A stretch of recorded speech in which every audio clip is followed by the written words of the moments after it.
Good afternoon and welcome to this afternoon's Colloquium talk.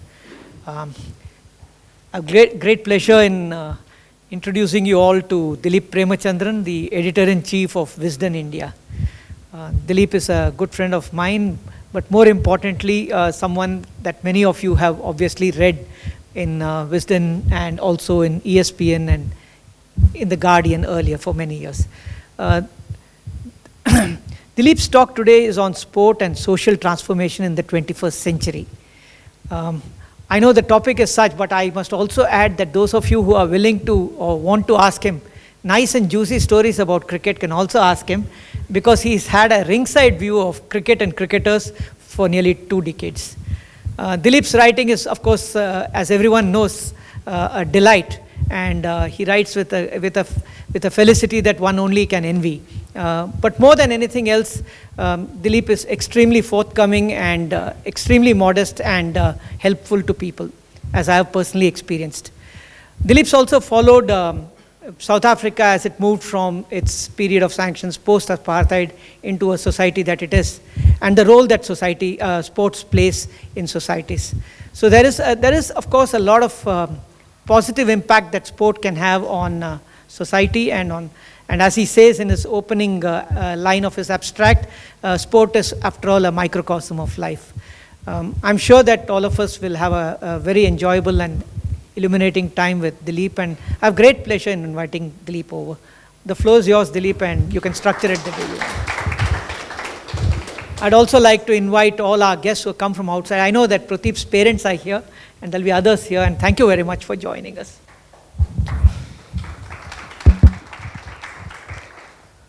I'll start off with a small disclaimer. All this time, last 15, 16 years I've covered cricket, I've been on that side, asking people questions, so I'm not really used to being here, so if I do slip up, forgive me.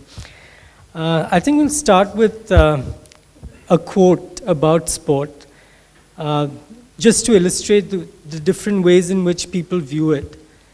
This one goes like this: serious sport has nothing to do with fair play. It's bound up with hatred, jealousy, boastfulness, disregard for all rules, and sadistic pleasure in witnessing violence. In other words, it is war minus the shooting. That's George Orwell. You've obviously also heard of Kipling and what he thought of muddied oafs and flannel fools. That's the one perspective. I belong to the other camp where Albert Camus, the famous French philosopher and writer, was the most prominent member. He said, "After many years during which I saw many things, what I know most surely about morality and the duty of man, I owe to sport." Think about that. I mean, it's not some day-by-day hack who said that. It's one of the great literary figures of the 20th century. Somebody else, another writer whose work I admire greatly and who you should read if you haven't, passed away last year, an Uruguayan called Eduardo Galeano. Galliano's writing about football, especially about Diego Maradona and those magical years in the mid-80s, is something that should just be framed on a wall somewhere. He was also probably the most lyrical chronicler of Latin American football, not just football, but the entire culture around it, the societies that supported the game, and what made it so unique in Brazil, Argentina, and other places. And this is what Galliano had to say: "Years have gone by, and I've finally learned to accept myself for who I am, a beggar for good soccer. I go about the world, hand outstretched, and in the stadiums I plead, a pretty move for the love of God. And when good soccer happens, I give thanks for the miracle, and I don't give a damn which team or country performs it." So there you have the two schools on sport. One that says it's for muddied oafs and flannel fools, and the others who think that it actually does contribute something to the world around us. If you ask me, does sport matter? I will say it matters as much as any other sphere of human endeavor. For me, sport is a microcosm of life, a small slice of what we see around us every day. It's also, to borrow from the title of one of my other favorite books, The Faith of Our Fathers. Now, when I read that book in my early 20s, I didn't really understand what he meant by the faith of our fathers, what the sense of community that he spoke about. I think it finally came to me on a tour of Australia in 2003-04. We just finished the New Year test in Sydney, and we're about to come home. I had an interview with an Indian player in the morning, and the afternoon free before we took the flight back in the evening. And my partner and I had a bitter disagreement about what to do with the afternoon. She wanted to go to the beach. I wanted to go to the cemetery. To explain that, I need to go back a little bit. My grandfather was the one who got my maternal grandfather, was the one who got me into sport, both in terms of playing with me and getting me interested in the history of the game. One of his first heroes was the Australian Victor Trumper, a near mythical figure in the sense that my grandfather was a year old when Trumper passed away from Bright's disease in 1915. He'd never watched him play, had obviously never even heard radio commentary or anything of the sort, but there was something about the Trumper mystique that made him a fan for life. And as part of my education into cricket history, one of the things that he made me read was a piece called Never Another Like Victor. And final day in Sydney, I thought, okay, I can go to the beach or I can go to the cemetery where Trumper is buried. And my grandfather had passed away 3 years before that, and in a sense it was paying tribute to a cricket legend and also to somebody who was the primary reason why I'm doing what I do today. So I ended up going to the cemetery, no regrets. I think my wife has forgiven me now. I'll have to go and ask her. But I think that's when it really came home to me what this faith of our fathers means, because it's such a strong bond that connects those who love a sport. They could be complete strangers otherwise, but when you're in the stands at a game, there's a sense of communion that you feel, which is really hard to describe otherwise. Coming back to the topic at hand, sport and social transformation, I'd like to start with a story, and this goes back to South Africa in 2006. Johannesburg has something called the Apartheid Museum. I haven't been to Auschwitz. I don't think I have the mental fortitude to go and see what horrors were perpetrated there, but I did go and see the Apartheid Museum. It has a similarly disturbing is probably too mild a word, similarly demoralizing effect on the soul when you walk through that. They've designed it in an especially beautiful way because you can enter through two entrances. There's a whites only entrance and there's a colored entrance. So depending on which ticket you buy, you enter the museum through one of these two gates.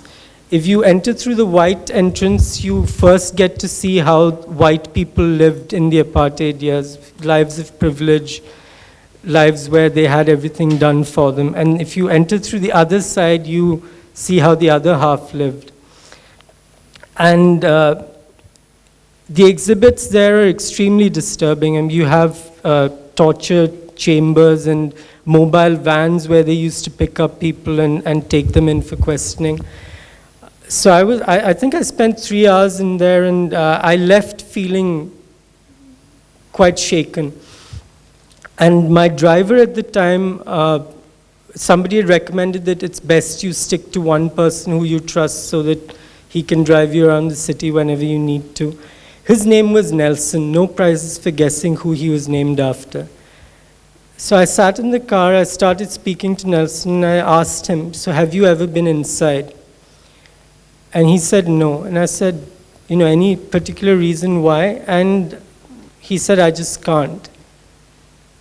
And I thought that's a peculiar answer. Okay, I can understand that it's disturbing, but why can't you go inside? I didn't press the issue. We just kept driving in silence, which was quite unusual for us because we used to chat relentlessly. He would tell me about the townships and about life and all of that. But 15 minutes after we left the museum, There was complete silence. Then he pulled over to a side of the road, got out of the car, opened his trunk, and fetched something from there. And it was a picture. It was an old black and white photograph that had been blown up.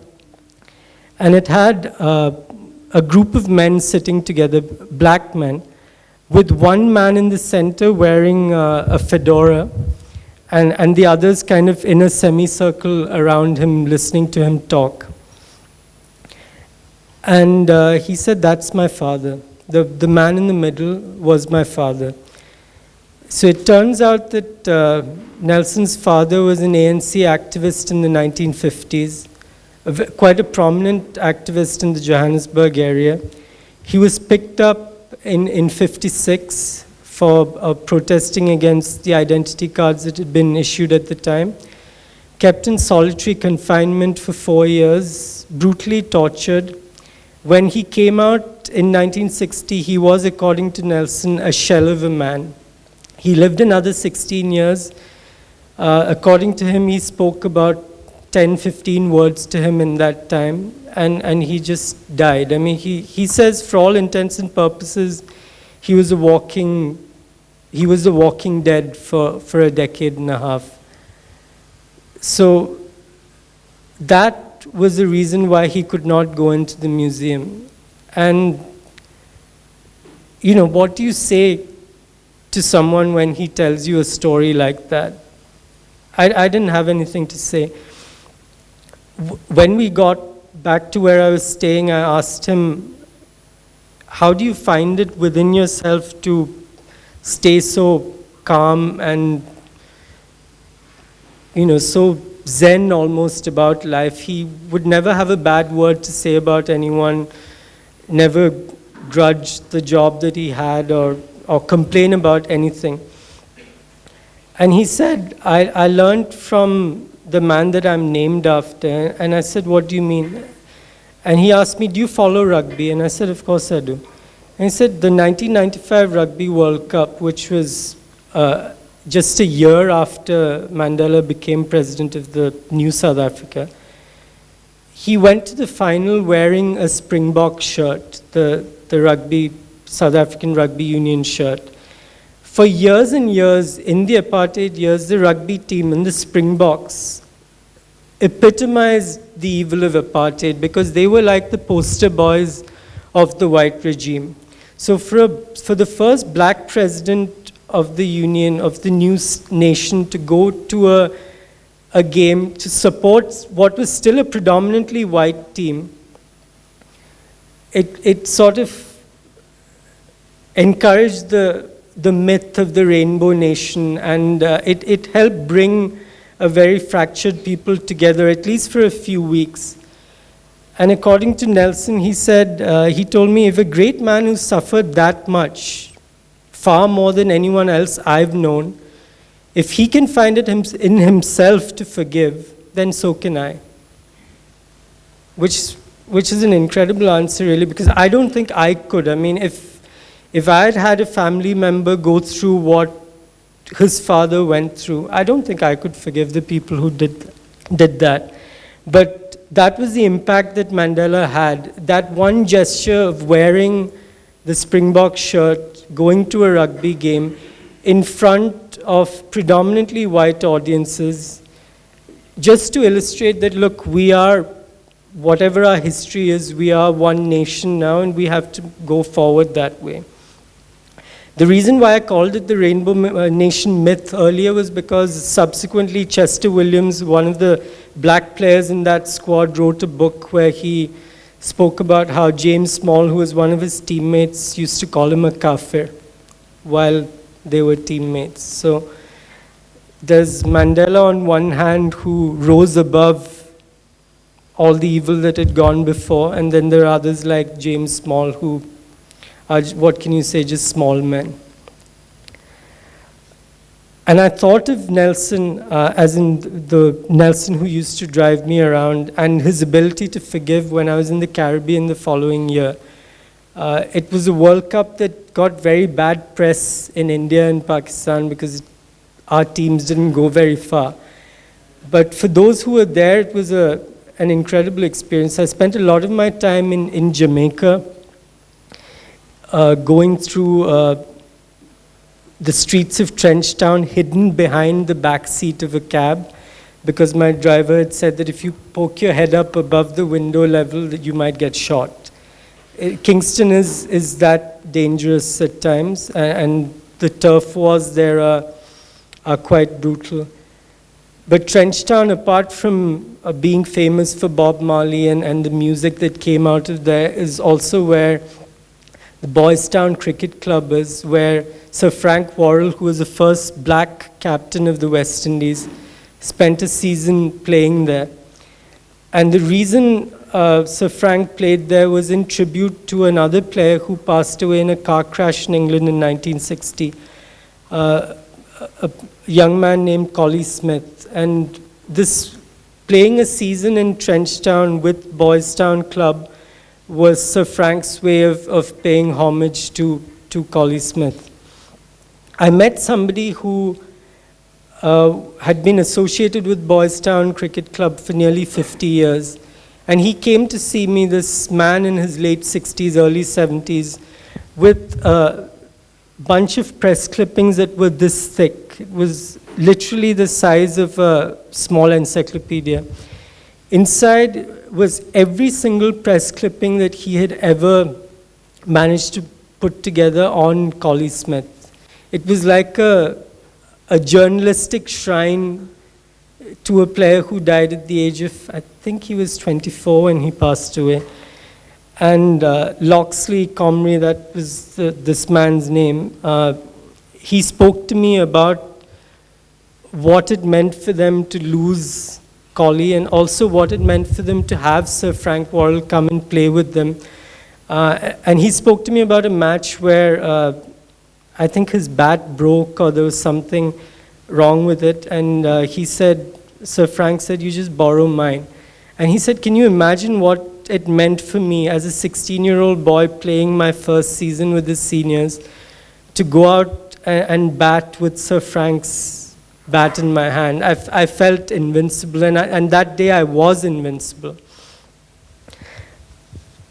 And later on that trip, I came across other people who spoke about the legacy of Sir Frank Worrell, and another man who died tragically young because of cancer, but the work that he did with the University of West Indies, both in the field of education and in terms of helping underprivileged communities like the kids in Trenchtown.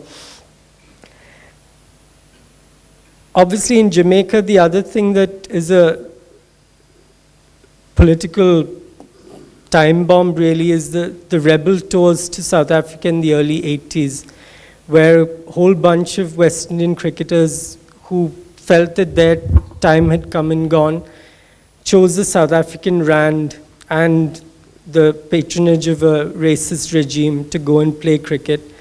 It ruined friendships, it split West Indian cricket down the middle, and it earned the players who went there eternal condemnation. I mean, those players, some of them great names in the game's history, are still regarded as pariahs. No one speaks of Lawrence Rowe's batting genius or of Colin Croft and the extraordinary bowler he was, because their legacy is forever tarnished by the fact that they went to South Africa. And I was one of those, like thousands of others, who was very easy to judge, who loosely called them mercenaries and everything else. I met Lawrence Rowe and spoke to him in Kingston during that World Cup. I met others who played on that tour because they'd all come to watch what they thought of as their home World Cup. And that was when you realize that many of these men were carpenters, odd job men, people with no real life skills. They'd been offered, not a blank check, but a check with 5, in some cases 6 figures on it. For people who are struggling to make $200 a month, you can imagine what kind of a life-transforming impact that would have had. And after I met them and I listened to their stories, I thought, how quick we are to judge. And what would we do in that situation? I honestly don't know if somebody puts an offer in front of you like that. And I spoke to Michael Holding afterwards, who I'm lucky enough to call one of my columnists these days.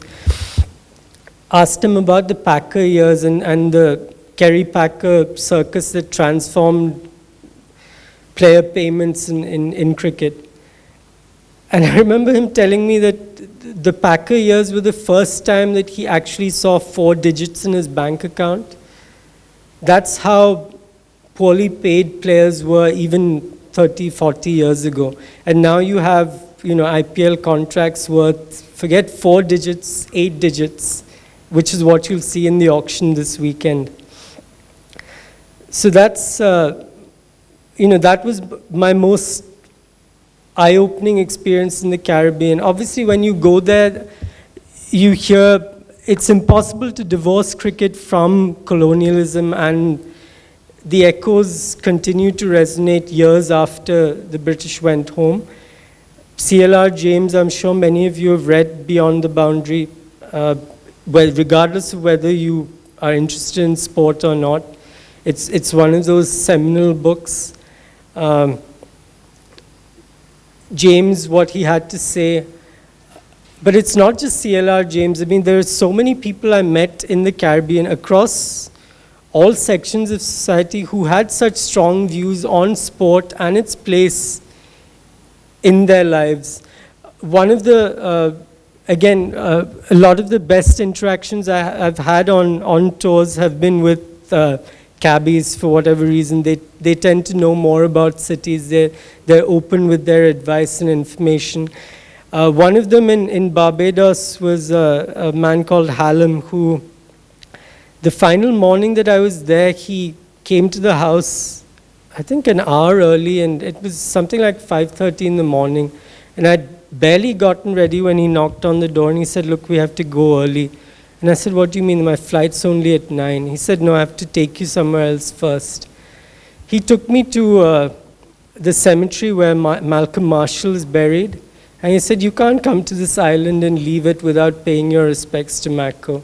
And Hallam was like an encyclopedia of cricket. You would mention some random match that had been played in the 70s or the early 80s, and he would literally describe ball by ball what had happened.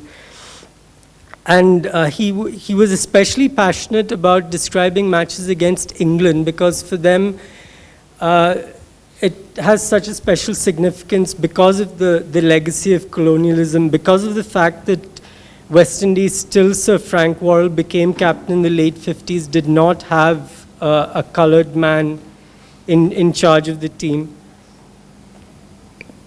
And even somebody like Hallam, when he spoke, there were so many influences, right from the great philosophers like Fanon to people who made the idea of black power and emancipation more commonplace. I'm thinking of people like Bob Marley and his music. Just, it's impossible to divorce that sort of cultural movement from what happened on the cricket field. Viv Richards went out to bat wearing armbands that had the Rastafarian colors, red, gold, and green. Red, yellow, and green, red, gold, and green. And I spoke to him over a decade ago, and the answer I always remember best is when he said we had to do it for pride. It was more about pride than anything else. It was about pride in proving people wrong, about asserting our identity as a people, as a race. It's easy for those who have not been oppressed to say, oh, race isn't important, but if you've been on the receiving end, it's everything. And it's not just Richards. I mean, a lot of people of that era who I've spoken to, they keep bringing up the word pride. It was about pride in our race, pride in where we come from, pride in our identity. And they really were playing for that pride, for what the documentary filmmakers call the fire in Babylon. It's really no different back home here. I mean, I look at the time in which I've covered cricket in India, and I always say it's been a great democratization in a sense, because now you have a captain from Ranchi. We've had fast bowlers play for the country from Ikar, which is a place in Gujarat no one had ever heard of. Somebody else from Shirampur in Maharashtra. Again, I doubt very few had heard of that before Zahir came along. And as the scenario changed from being a very Mumbai, Bangalore, Chennai, Delhi-based sport to one that encompassed all of India, I used to get constantly reminded of one of the great sports adverts at the turn of the millennium. It was, I think it was for Adidas during the European Football Championships in 2000. It was a very stark image of a rundown tenement in Marseille, which is where Zinedine Zidane, the French football legend, grew up. And the tagline just said, "We all come from somewhere." And it's such a beautiful image that, in sport, it really doesn't matter where you come from. If you're good enough to play, you will play. And cricket down the years, especially in India, has accommodated both prince and pauper.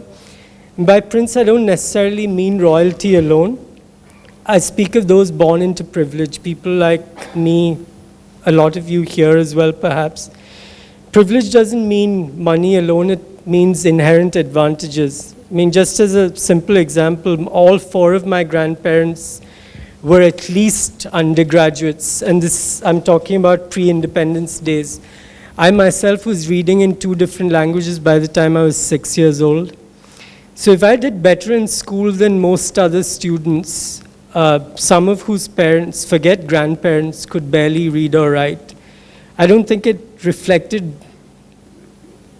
I don't think it had anything to do with merit, really. It had everything to do with the fact that I had far fewer cultural hurdles to surmount than they did.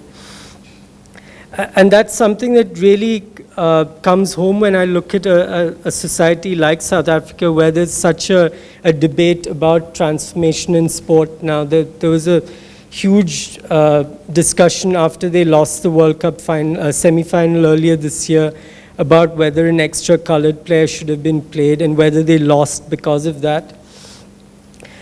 And I always go back to the Lord's Test of 2003 when South Africa beat England, and they had 2 outstanding performers. One was Graham Smith, who made 259, and the bowling hero was Makaya Ntini, who took 10 wickets. Now, Graham was a good friend of mine, a fellow Liverpool fan, bad taste, whatever. But Graham went to one of the elite schools in Johannesburg. He had, to use the cliche, everything on a plate for him. Makaya herded cattle in the Eastern Cape growing up. He didn't hold a proper cricket ball in his hand till he was 14 years old. So if you divorce merit from privilege, it's a completely meaningless word. It really is. I mean, if we're not prepared to recognize privilege and the huge advantages that it gives people, then it's senseless to talk about any kind of merit. And there are tales from the early years of Indian cricket as well, of Maharajas and other minor royals who would deliberately keep out far more deserving players because for them a match was an exercise in pandering to their ego. It wasn't to win, or it wasn't to provide a spectacle to fans. And if there's one thing that I'm really proud of when it comes to Indian cricket in particular, something I was telling Mr. Girdhar earlier before the talk began, it's that Indian cricket now offers a real example to society of what we can be. It truly is an environment where people of all backgrounds, financial, caste, religion, culture, people of all backgrounds have come in and worked towards a common goal. And I think that it really is in many ways, a role model of what India should aspire to be as a country itself. Of course, it's not perfect because there are still places where power and influence have an impact on even the selection of under 16 teams, and even in the way that young players are encouraged. I mean, there are a few sadder tales in Indian sport than that of Vinod Kambli, who burnt dazzlingly bright for a couple of seasons and then faded away. And I've often asked myself, if Vinod hadn't been from the wrong side of the tracks, from the wrong kind of background, would people have made more of an effort to turn his life around? Because since Indian cricket changed in character in the late 1990s, early 2000s, with foreign coaches who came in without the baggage of, I'm from Mumbai, I'm from Delhi, I will back my players. Things have changed to an extent that, if there is a troubled young player, every possible effort is made to make sure that he can somehow get back on track. And I think in a lot of ways, Indian sport and maybe even society itself failed with Vinod Kambli. The reason I say this, I harp on about background, is because a few weeks ago, a young man in Mumbai made 1,009 runs in a school cricket match. I was one of those who wrote something fairly critical about it. I said I didn't understand why the coach let them play that long, especially against opposition that were hopelessly outmatched. And while I was preparing for this speech, I thought about it a little more, and I thought, maybe I do understand now, because if you think about it, why would we even be talking about the son of a rickshaw driver in Kalyan if he hadn't performed such a feat? If he'd made just 150 runs, for example, do you think the BBC would have carried a feature on him? Do you think his coaching for the next 5 or 6 years would have been taken care of by the local association? No one would have given him a second look. So I think in retrospect, looking back, I think circumstances dictate so much of what we do. And I think people like that really do need to do outlandish things like scoring 1,000 runs to get the attention that they perhaps deserve. That's a young man. Something else I'm fairly passionate about, which, I've been accused of being evangelical about as well, is women's cricket. We've just had a team win a 2020 series in Australia, completely against the odds, because the Australians are the best in the world across formats. But our attitudes to women's cricket, women's sport in general, are so incredibly depressing. In 2014, I was on the men's tour of England, and the women's test match was being played at a place called Wormsley, which is about an hour and a half drive out of London. The first day of the test match, which was a practice day for the men, I said, I'm not going to watch these guys practice. I'd rather go and watch the women play. I was the only Indian journalist covering that tour who made it for the first day of the women's match. I drove there with a young lady who had captained, a young lady of Indian origin, who had captained Cambridge University women and who subsequently last year played for MCC women as well. The entire time, her father, who was chaperoning her, kept talking to me about how he found it almost unnatural that women were playing cricket. He went on about how women perhaps were more physically strong these days, but more mentally weak. And I thought, your daughter's in this car, and you're talking like this. And afterwards I asked her, how did you, even get close to playing for your university if this is the kind of support you had at home? And she said, no, it was my mother the whole time. She was the one who drove us to practice, who took us where we needed to go to matches and anything else.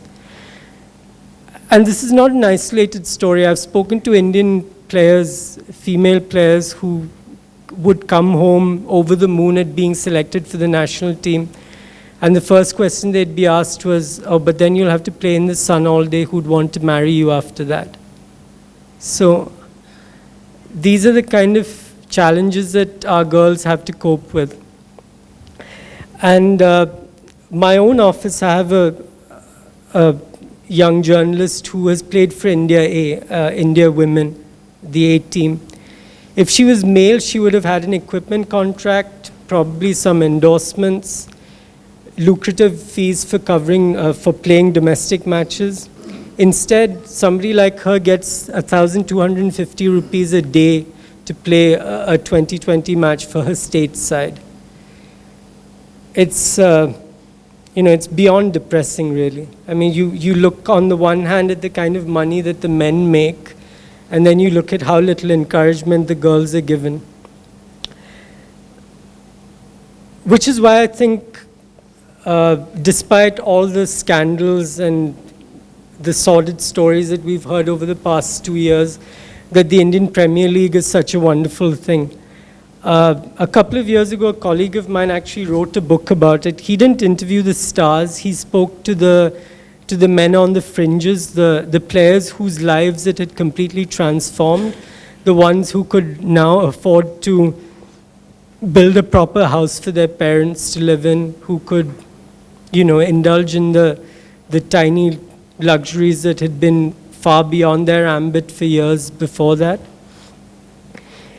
It's nowadays, especially post the spot fixing scandal, the IPL is very glibly seen as the root of all evil. To me, that's a ridiculously shallow, black and white way of looking at things. What it has done is it's given a whole lot of Indian players a truly global platform. And while he may not have lasted the distance for one heady season, so everyone who followed cricket knew who a Swapnil Asnotkar was. Shane Warne called him the Goa Cannon. Even somebody like R. Ashwin, who's now topping the bowling rankings internationally, it was the IPL performances that first made him a household name. Can it be administered better? Can most of Indian sport be administered better? Of course it can. I mean, that's true of any aspect of life, especially in this country. I don't think it's just sport. The BCCI can do things better, but they are also doing a lot of good things in the sense young players are being given a platform to perform. They're being given proper coaching. There are proper grounds wherever you go, even in the interior. So while the IPL is all about excess and entertainment, there is also a purpose to it, which I think personally is laudable. As for too much money, well, consider this. In 1960, which is just over half a century ago, I guess, they had something called the maximum wage in football. The maximum that a player could be paid was £20 a week. This was at a time when the average factory wage was £15 a week. So at the time that the maximum wage was abolished, a top-notch footballer, whether it was a George Best or a Dennis Law, was making the same money that somebody was for, putting together a Jaguar in Coventry, or I guess screwing a top on a tube of toothpaste. I'm not dismissing those things, but we also have to understand that the career of a top-level sportsman is so limited. One bad injury and you're gone. So from £20 a week in 1960, I think the top players now make in the region of 250,000 a week, and I don't grudge them that. I think it's payment for services rendered. By services, I mean the pleasure that millions get watching them perform can't really be quantified. I mean, I've been at some remarkable sporting events. I've watched the Miracle of Eden Gardens in 2001, the Miracle of Istanbul, that's football, in 2005, and I was also there when India won in Perth in 2008. And the kind of feeling that gives you watching these young men do remarkable things. Young men and women, I must stress, do remarkable things, is something else. I'd like to, before I answer whatever questions you might have, I'd like to finish with these lines from one of the great sporting novels, Bernard Malamud's The Natural. It goes like this: we have two lives, the life we learn with and the life we live with. Suffering is what brings us towards happiness. Sport, which has its share of victories and defeats, triumphs, tragedies, it teaches you all that. And I really don't know if there's a greater lesson. Thank you.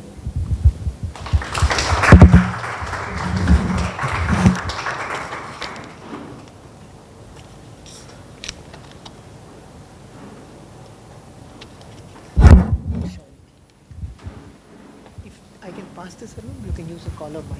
Yeah. Collar mic.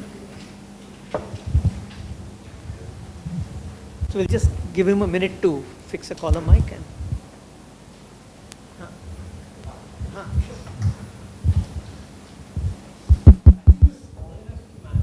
No, they are also recording.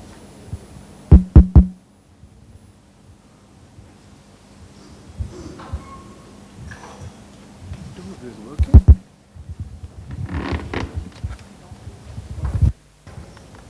You see.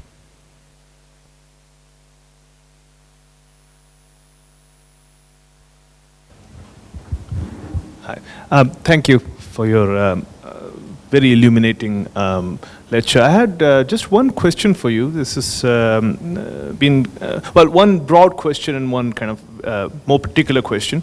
The broader question was, where do you, I mean, in your entire speech that you gave here, you kept stressing on the group or community aspect of cricket. So you said about West Indies, of sport in general and cricket in particular. Your examples from West Indies and South Africa and India as well stressed on that. How do you place club cricket in this context? What I'm getting at, and this is, perhaps I belong to the previous generation in this respect. So what I'm getting at is, where is the community feeling or emotions, the feeling of pride in playing club cricket, IPL sort of cricket? If my team loses and it belongs to Chennai or RCB and it's owned by a millionaire or a billionaire, where is the community spirit in that? And therefore, I want to ask your thoughts on how that modifies or changes our perception of playing cricket or playing sport. That's the abstract question. The more general question was, and this is a measure of how much I have read of your work in the last 10 years, is that I think in 2006 or 07 you criticized Jeffrey Boycott for going on a rebel tour to South Africa. Have you changed your views on that as well, since you've changed your views on the West Indies cricketers? Yeah. Your call. Yeah.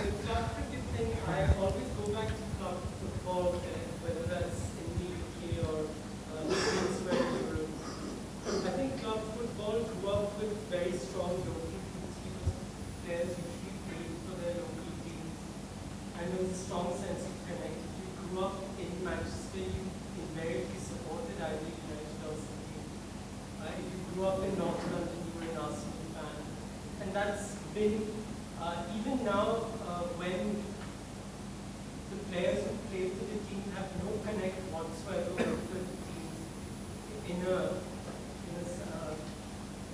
sense that they're not born there or even in the area. The faith of our fathers that I spoke about makes you still a fan.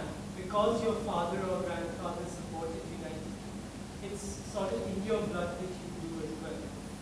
Which is a difficulty we have with the IPL now, which you rightly pointed out, that there has not been a real effort to kind of build a team or a core group that people can get behind. I think the now banned Chennai Super Kings kind of got that right in a sense, in that they maintained the spine of the team throughout the 8th season, whether it was Dhoni, Ashwin, Vijay. They had a strong local connections, local players, plus even the imported players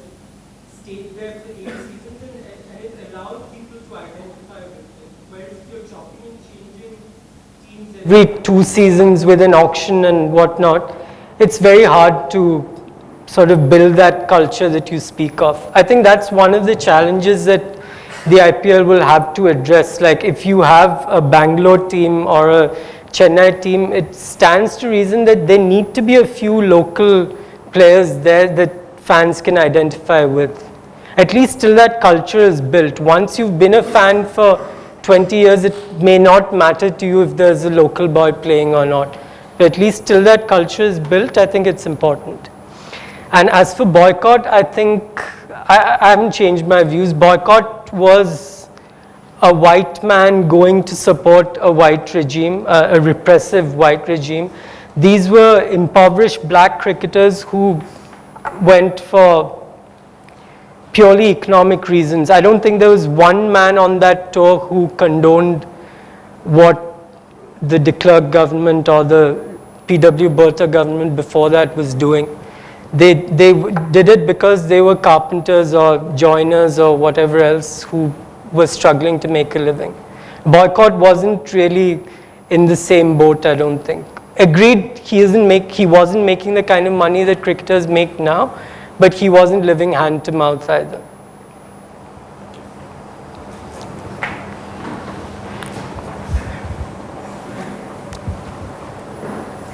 Thank you for a very interesting, somewhat romantic talk, but I enjoyed it thoroughly. Huh? What's life without a little romance, right? Beg your pardon? What's life without a little romance, right? Of course. I wanted to just to share with you some thoughts about the relationship between society, the nature of a society, and the kind of sport it enjoys and cultivates. You know, for example, when we were children, we would talk about Indian hockey being wristy, Indian cricket being spin. It was a reflection of our society in a sense. I wanted to talk to you about Afghanistan. You know, Afghanistan is a cricket team. Yeah. It is done reasonably well. I have lived and worked in Afghanistan for a while, and the idea of a non-contact sport is just not there. Every kind of sport they have is a contact sport. The first time I saw Bushkazi, I didn't know how to handle it. It was such a violent experience. Yeah. Now, you have these children going to Pakistan after the Soviet invasion, growing up in Karachi and Rawalpindi as children, and they learn this game. And the game is transplanted into a society with no history of cricket at all. And you would not think, you know.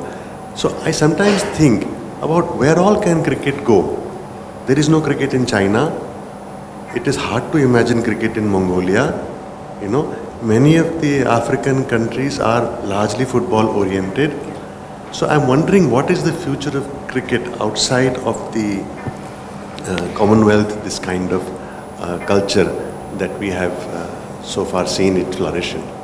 I think so much is down to how you administer the game. I mean, the great advantage that football has is that it's such a simple game to play. You just need some kind of ball and some kind of open ground, whereas cricket requires more equipment, more protective equipment as well. It can be dangerous if played without protection.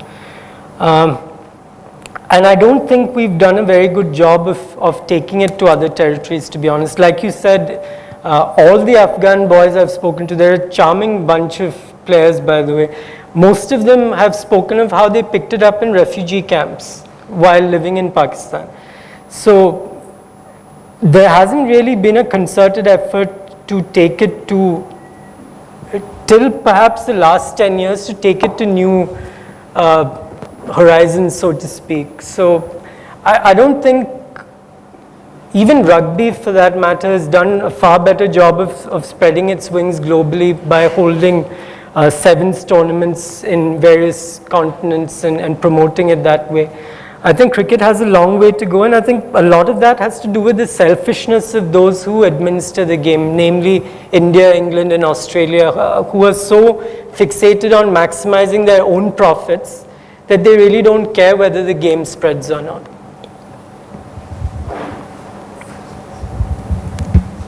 Thank you, sir. So my question is with regard to women's football currently in India. So as you spoke about local clubs that, especially in Calcutta, if you know, many many individuals, they play in Calcutta at local clubs. They are very good players, but at some point, since cricket is getting so much of funding, other sports are not, which is rightly seen, right?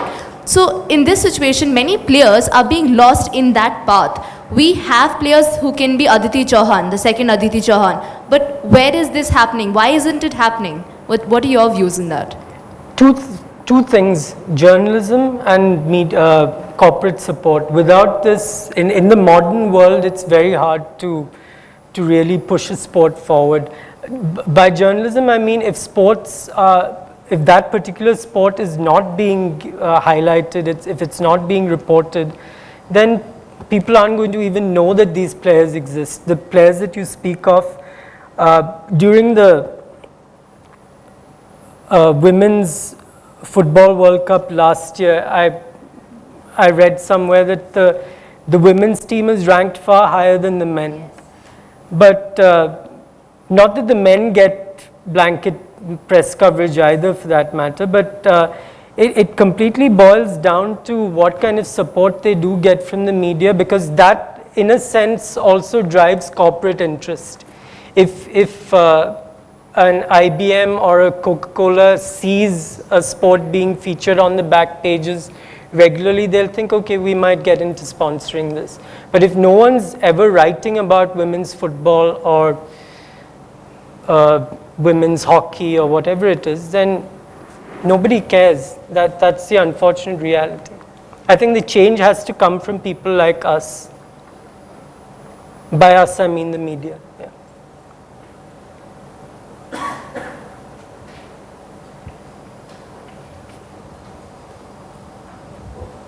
Hi, thanks for your talk, Dileep. I have to first say I'm very envious of you. As most Indian males brought up in the 90s, I first wanted to be a cricketer, then wanted to be a cricket writer, and then I finally ended up here. I'm not a romantic about modern sports too, and I want to a little problematize some things you said. One of the things that stands out for 21st century sports for me is how almost all sports are trying to package itself as a product and trying to get a mass market. And that's sort of the biggest change in society that sports is reflecting, is how it's more and more made into a commodity, made into a professional industry where you have an army of PR, of writers, of people covering and continuously sort of telling audiences how they should view the sport. A lot has been made about how much sports people are much more better paid and how more people watch the sport, and that's a good thing. But not a lot is written about the amount of revenue that sports generates, not only for owners and for administrators, but for all the industries working around it: fitness, Nike, Adidas, tourism, even like pub business goes up when IPL is being shown. Yes. And the proportion of it actually going to sportsmen is quite a small amount. So very few people actually talk about how the sport is a lot of the last markets, and the amount being played is driven by market logic, not really driven by a passion for the sport. A tangential question I want to ask you is, for someone who's been writing for cricket or about sports, do you feel do you get pressure about what kind of content you're writing and how it should be?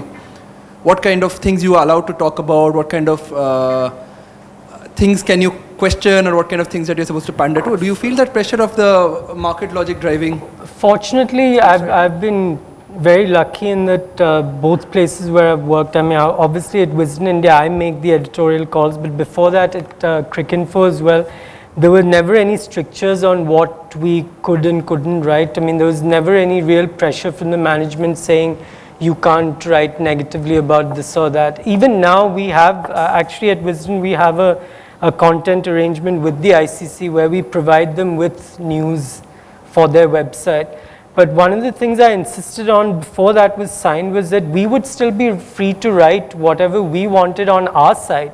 Obviously, it doesn't go up on theirs, but if I want to write something critical about the ICC, which I do from time to time, it's entirely our prerogative to do that. So I think to a large extent, it depends on organizations themselves. If you've taken a lot of money from, say, a Reliance, then it's going to be very hard for you to criticize the ISL, for example. But fortunately, we haven't reached that stage yet. I hope it stays that way.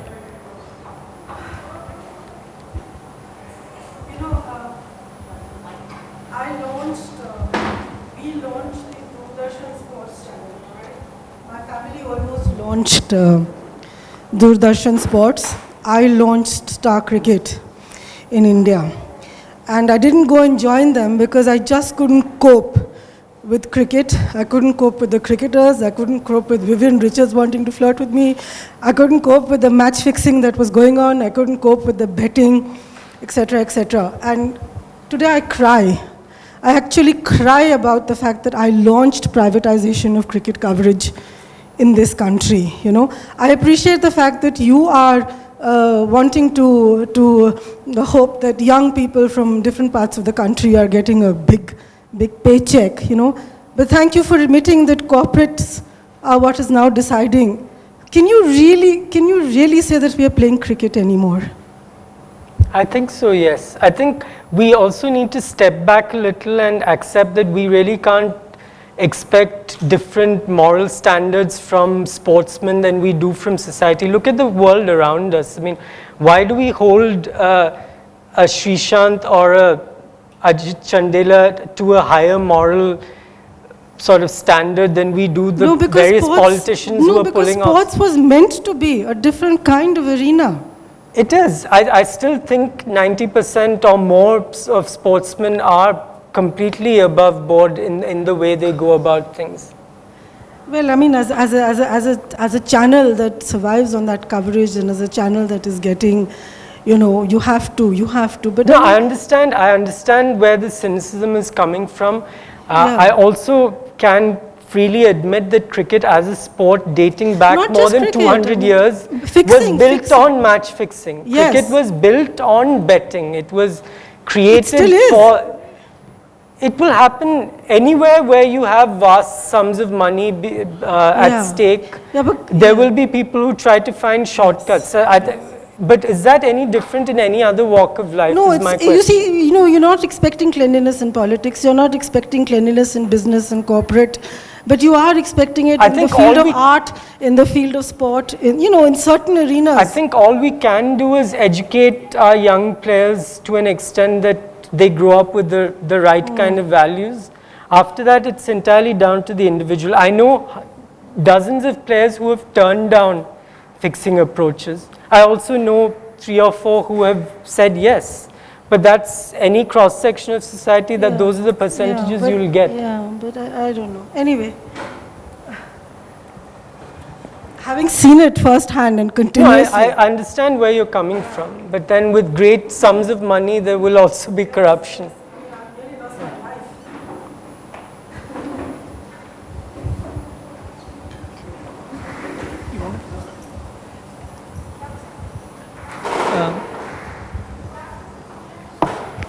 Dileep, how do you look at sportsmanship and the spirit of sportsmanship today versus say 20 years ago or 30 years ago? I know it's a question that I've asked a few cricketers, and they say that look, there was the sportsmanship is the same. Today you see it, in those days you couldn't see it. What's your take on that?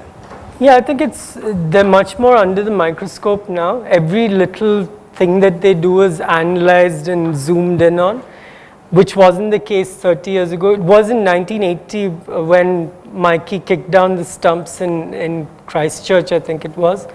So, I mean, those kind of things have been happening forever. I mean, sportsmanship or gamesmanship has always been around. I think now because of, 24 or 36 cameras inside a stadium, every little gesture can be magnified. Every word that they say is on the stump microphone or it's on some other microphone, it's picked up. I don't think players were silent 30 years ago. They certainly weren't. I'm sure you would have heard some of the stories about things that were said back then. So, which is why I want to also say that while I may like Test cricket much more than IPL, I like T20 World Cup. I follow T20 World Cup. I may not be that thrilled about IPL. But that apart, the kind of magnanimous gestures that you see in tests, you would see them even in limited overs, however fierce the competition be. So my own feeling is that it's all up to an individual's internal quotient of how I am wired to walk when I nick or to not claim a catch when it's grasped. irrespective of whether it's Test cricket or IPL or one day international or 30 years ago or today? Yeah, I think it's entirely down to the individual. I mean, the greatest thing I've seen on a cricket field in the last 18 months was Grant Elliott walking up to Dale Steyn after South Africa had lost the semi-final. I think that reflects entirely on each person's character and how they conduct themselves. I don't think players are necessarily any less cultured or any less sportsmanlike than they were 30 years ago. Which is why I think cynicism should be a little less when we enjoy sports. Yeah.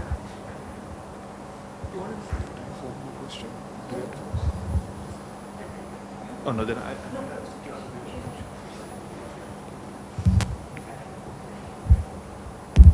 Sir, in the initial days of IPL, I clearly remember, so cheerleading was a big thing, right?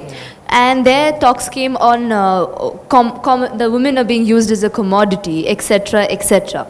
Now, considering this, I viewed it myself when I was sitting at Eden and watching the match when, suppose the opponent team, they did not play well, their cheerleaders, they were thrown, like the water, packets of water were thrown at them, okay? Such instances have been seen over and over again, and it's not right. So, what do you feel and how do you think, is it right to have cheerleaders also and having them as a commodity and making them a part of IPL just to dance and cheer them? See, unfortunately, like my friend mentioned earlier about it being a commodity,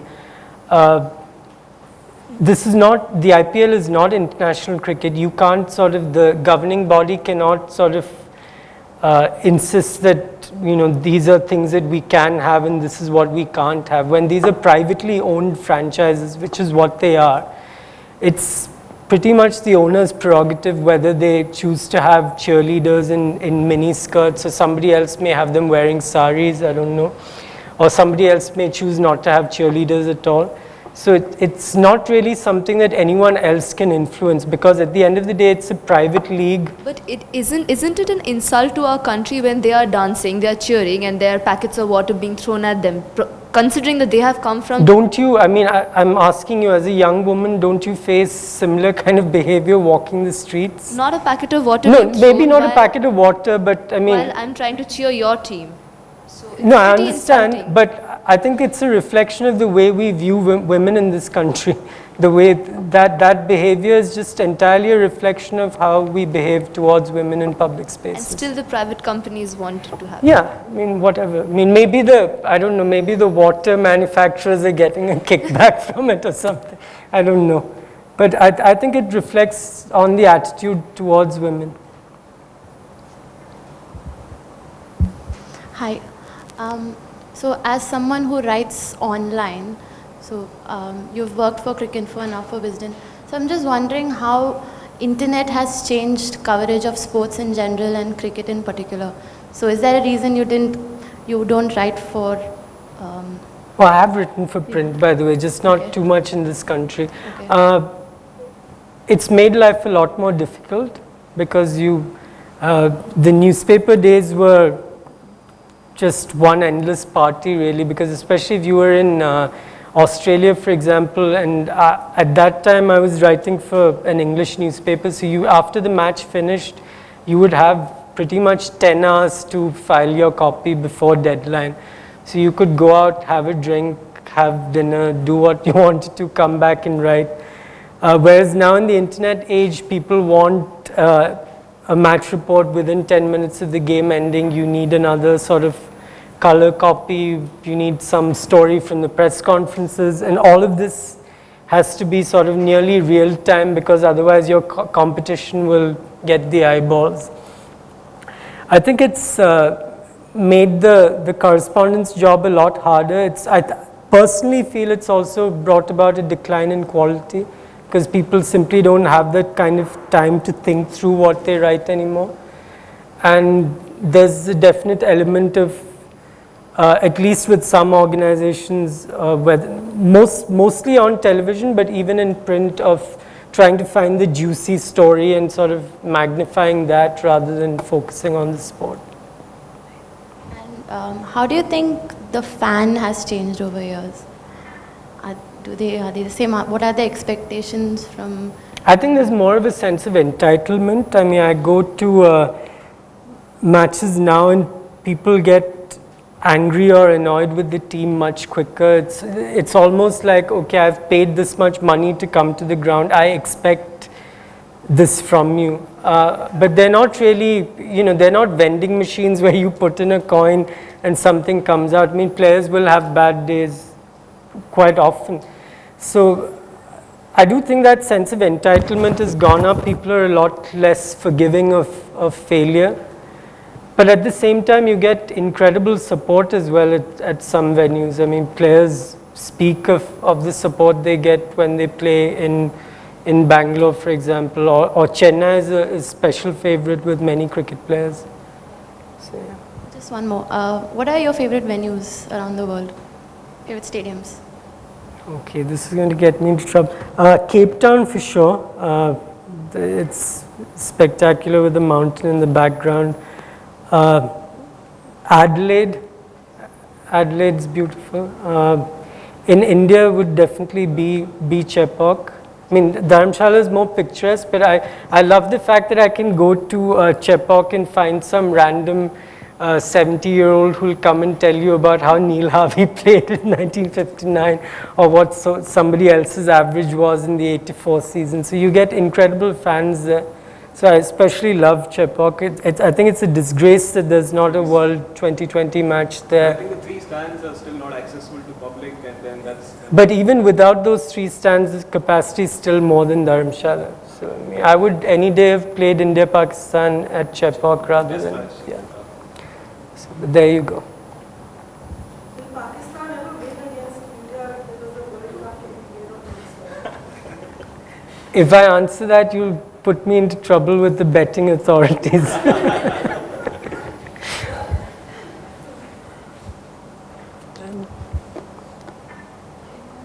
think we're done. I can ask one more. Go ahead, please. How do you think blogging and social media, all that has changed? I think social media is fantastic. I think social media is the best thing that's happened to journalism in a sense, because it keeps journalists honest. You cannot get away with writing rubbish anymore because you get called out on it immediately. I mean, there are incredibly knowledgeable fans on social media who can pick holes in anything that you write, which is even vaguely not based on fact. I think that's a good thing. I think you do need to be held up to certain standards. I know doctors are, my father's a surgeon. I know academics are held up to certain standards, so why should journalism be exempt from that? Blogging, I think, has given the world quite a few really gifted writers. I mean, there are different kinds of blogs. There are the self-indulgent ones which you just skim through, but there are those who do really good research and who put together really good articles and features, many of whom are now part of the mainstream media. I think especially of Jared Kimber, whose new book has also come out, and Death of a Gentleman, which I've promised him I'll see but haven't managed time for yet. But yeah, there are quite a few like that. Has the Death of a Gentleman been released in India? No, it's not. So, if you don't mind, I'll just ask one more question. Sure. It's related to what she said. What do you think is the future of long-form writing on cricket in India? I mean, isn't it true that that hasn't really taken off in India? I know that Cricinfo had come out with a magazine, but that was closed down after a few months. It's a chicken and egg situation really for us, because I would love to do more long form, but then if you commission somebody to write 6,000 words or 8,000 words, you have to pay them accordingly, and if not enough people are reading them, then I can't justify that to the accounts department either. And to a large extent, it does depend on whether you can get a loyal sort of core readership. I don't think you'll ever get the same numbers that you do for a 700-word article, for example. But if we can create a space, and by long form I mean really sort of provocative, interesting features, not just your sort of overly verbose kind of descriptions of innings. I really don't believe in that kind of writing, but if the gentleman earlier who'd spoken about Afghanistan, I would love to commission a 10,000-word story on how Afghan cricket has evolved in the last 20 years. And if we can find a core group of people who will read that and who will come back to read similar stories, then why not? But till you sort of reach that critical mass of readers, it's very hard to justify, because unfortunately at the end of the day, we also have to, watch the bottom line.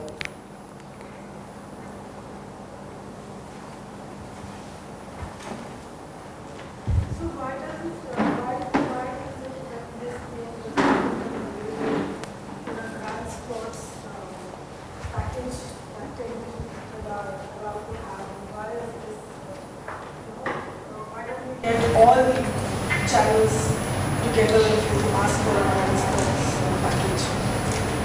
Sorry, I didn't. You know, the cable operators, the private operators, they ask you to choose and they decide. So why cannot all the entire sports channels available in the country just come under one group, and how can we work towards that? I honestly wouldn't know, because they're differently owned businesses, right? No, but has it got something to do with the bandwidth and the try and the allocation, or has it got something to do with corporates not wanting? We lost out on Wimbledon and on the Star channel, and one is paying through one's nose, not getting ESPN, which is what covered Wimbledon. How does one get over that? I honestly wouldn't know. You're asking the wrong person there. I'm as clueless as you are as to why these kind of strictures are there. As far as TV rights are concerned, it's fairly simple that the rights go to the highest bidder more often than not. So if did Star Sports, you mean to say, fail to bid for the Wimbledon?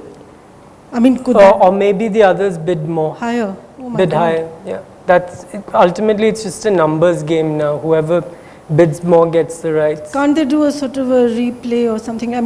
So that those who are not being able to access these 10 channels or something like that. They would have to negotiate with the rights holder to get the highlights or the replays. Okay. Yeah, my question is, who has more important role in a cricket team? Is it the captain or the coach? And here I'm asking this question because at different levels I feel at one point in school level, I feel the coach is very important, but at the international level or the national level, I feel the captain's more important. And how do you assess those importance of these two players in the team? Yeah, I think you've basically answered the question. At school level, the coach is by far the most important figure, because you're sort of teaching kids how to play, how to think about the game, how to analyze situations. But once you're an international player, you've more or less figured the game out. You wouldn't be playing at the highest level if you hadn't. So then it's really a captain's game. The coach is there as a facilitator to make sure that practices happen on time, to make sure that you have discussions before a game, during intervals, just to sort of keep the unit together. Yeah, but my question is, in the school level, why aren't the school captains given more importance to lead their team, rather than why are the coaches actually more dominant to the team rather than giving the opportunity for the players to actually go out and express themselves? Maybe they aren't mature enough to. Would you sort of trust an under-12 captain to make better informed decisions than, say, a coach who'd played for 30 that's how years? leaders are born, I guess. No, they are. But you sort of gradually, you have to learn to walk before you can run, right? So I think it's a gradual process. As players get older, they will get more and more responsibility. By the time they get to under 19 level, for example, we have a World Cup going on now. Most of those players are at a stage where they can pretty much think for themselves. They need a Rahul Dravid there just to sort of help them iron out the little kinks. Who do you think is a better captain, Sourav Ganguly or Dhoni?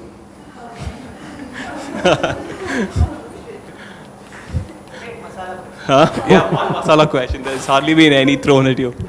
And who is the favorite for the current, the upcoming T20 World Cup? I'm guessing you would answer India. No, I think both had incredible. I mean, Saurav was instrumental in sort of bringing together the sense of a fighting unit. But I think the way Dhoni has dealt with pressure is just amazing. I mean, the level of scrutiny now is definitely way more than it was 10 years ago.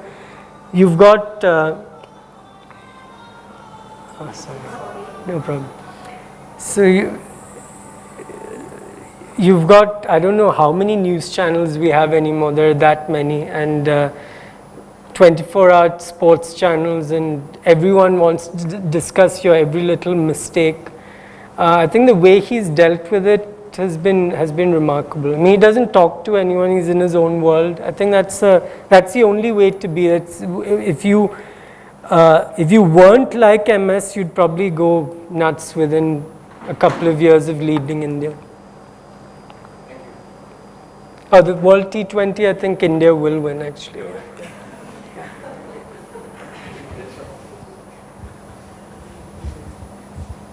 He believes it completely.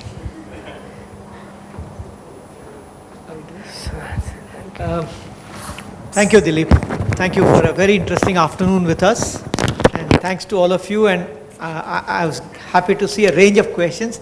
But I must tell you, Dileep, the questions came from journalists, from lawyers, from economists, and anthropologists, and so on. So I think you can't have... This is going to rip me apart.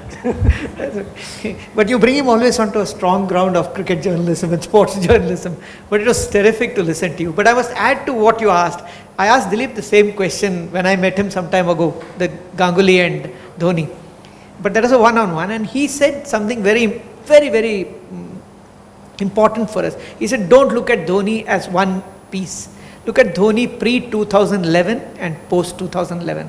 Because after 2011, the people who had helped him had retired and moved on, and he was actually building a new team, and he was forced to be a different kind of captain.